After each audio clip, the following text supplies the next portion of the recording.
পানি দিয়ে ভিজিয়ে রাখবো।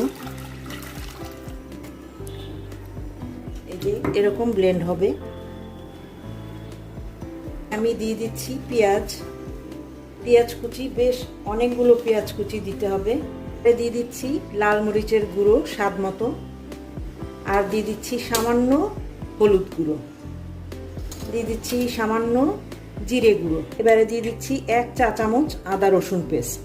সব কিছুকে মিক্স করে নিব। আমি দিয়ে দিচ্ছি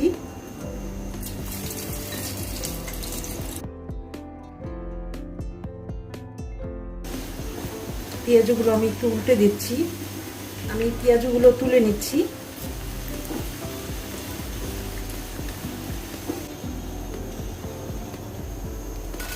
আমার সব পেঁয়াজ ভাজা হয়ে গিয়েছে।